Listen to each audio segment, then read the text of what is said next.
안녕하세요, 뉴스반장입니다. 포기를 모르는 사법고시 구수의 신화 윤짱돌. 그의 사전에는 포기란 없는 모양입니다. 포기는 배추 셀 때 쓰는 단어쯤으로 하는 윤석열은 며칠 잠잠하더니 다시 시작했는데요. 문재인 대통령의 신년 기자 간담회 발언에 화답하듯 검찰도 변화해야 한다는 말로 잠시 우리의 마음을 놓게 했던 윤석열은 단 하루 만에 다시 경찰청에 대한 압수수색을 시작하며 선거 개입, 하명 수사를 이어나갔습니다. 또 정경심 교수의 보석에 대한 반대 의견서를 제출했는데요. 증거인멸 우려가 여전히 존재한다는 겁니다. 더 말해 뭐합니까? 제정신이 아닌걸. 며칠이나 가나 했습니다. 한마디로 개가 똥을 끊지. 이 양반은 절대 변화가 불가능해 보입니다. 그렇게 알아듣게 설명하고 이야기를 했건만 별건 수사의 표적 수사, 거기에 보석 반대 신청서 제출까지 그는 절대 멈추지 않겠다는 건데요. 어떤 형태로든 사이로 총선에 영향을 행사하겠다는 의지로 풀이됩니다. 답이 없습니다. 이제 마지막 남은 카드는 한 장밖에는 없는 거죠. 그가 끝까지 간다면 우리도 끝까지 가야겠죠.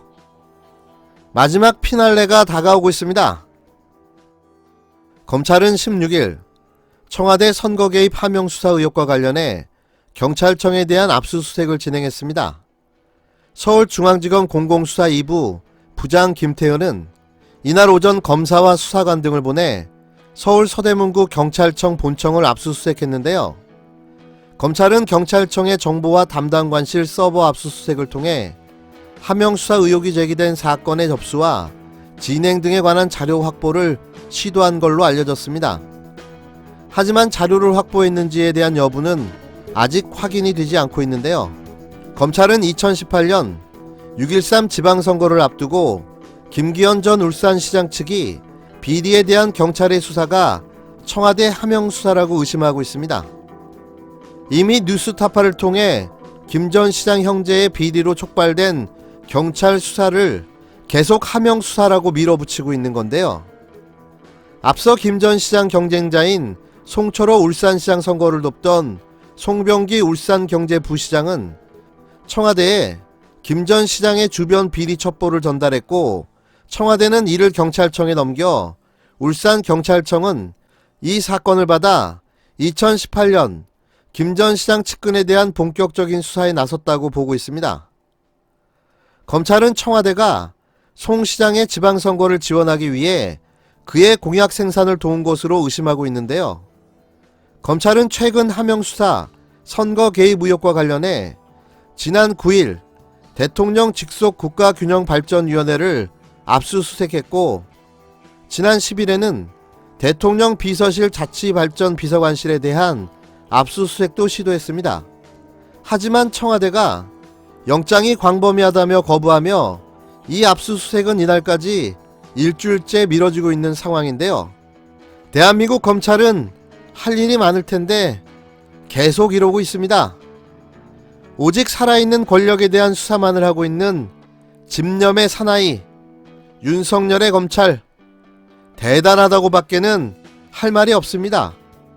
무식한 건지 용감한 건지 아니면 멍청한 건지 눈치가 없는 건지 목적이 하나뿐입니다. 사실 그에게는 이 방법밖에는 없는 거죠. 또 윤석열 검찰은 구속 기소된 정경심 동양대 교수의 보석 신청에 대해 반대한다는 뜻을 법원에 전달한 것으로 16일 확인됐습니다. 이날 법조계에 따르면 서울중앙지검은 전날 정 교수 사건 재판부인 서울중앙지법 형사합의 25부 송인권 부장판사에게 보석 반대 의견서를 제출했는데요. 검찰 관계자는 증거인멸 우려 등이 있어 보석을 반대한다는 취지의 의견서를 제출하게 됐다고 했습니다. 재판부는 검찰의 반대 의견서가 제출된 만큼 증거인멸 가능성, 건강상태, 방어권 보장 등을 검토해 보석 여부를 결정할 것으로 보여지는데요. 정 교수의 보석 신문 기일은 아직 정해지지 않았습니다. 첫 재판은 오는 22일 열리는데요. 보석은 일정한 제외 사유가 없는 한 허가해야 한다는 필요적 보석을 원칙으로 합니다. 서초동의 한 변호사는 재판부가 공소장 변경 불허 등으로 검찰 기소에 문제를 제기한 점에 비춰 피고인의 방어권 보장 측면에서 보석이 허가될 가능성도 있어 보인다고 했는데요. 다만 증거인멸 전력이 있는 점은 정 교수에게 불리하게 작용할 것으로 보고 있습니다. 또 다른 변호사는 증거인멸 우려를 어떻게 해소할지가 관건이 될 것이라고 말했는데요. 앞서 8일 정 교수 측은 건강 문제와 방어권 보장을 위한다는 취지로 보석을 신청했습니다. 정 교수는 지난해 10월 23일 구속돼 3개월 가까이 수감 생활을 이어오고 있는데요. 보석에 대한 언급은 재판부가 먼저 했습니다. 재판부는 지난해 12월 10일 공판 준비 기일에서 검찰의 사건 증거 기록이 정 교수 측에 제공되는 시일이 늦어지는 점을 지적하며 보석을 검토할 수 있다고 말한 바 있는데요. 정말 웬만하면 이런 말을 안 하려고 했습니다. 윤석열이 누굽니까?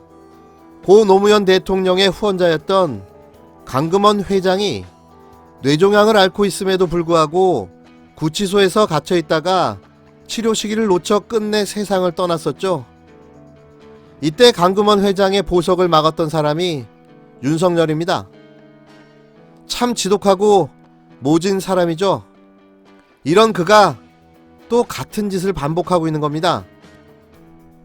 보수 논객으로 알려진 윤여준 전 장관은 한 라디오와의 인터뷰에서 문재인 대통령과 추미애 법무부 장관이 윤석열을 순교자로 만들어주고 있다고 일갈하며 정부 여당을 싸잡아 비판했는데요. 저는 이 비판에 절대 동의할 수 없습니다. 이미 국민의 60% 가까이가 검찰의 무리한 수사가 문제라는 여론이 우세한 시점에 누가 누구의 순교자가 되겠습니까? 자유한국당과 극우보수 또 조중동의 순교자라면 말이 되겠죠. 결국 윤석열은 전광훈과 같은 순교자로 등극하는 게 아닌가 싶습니다.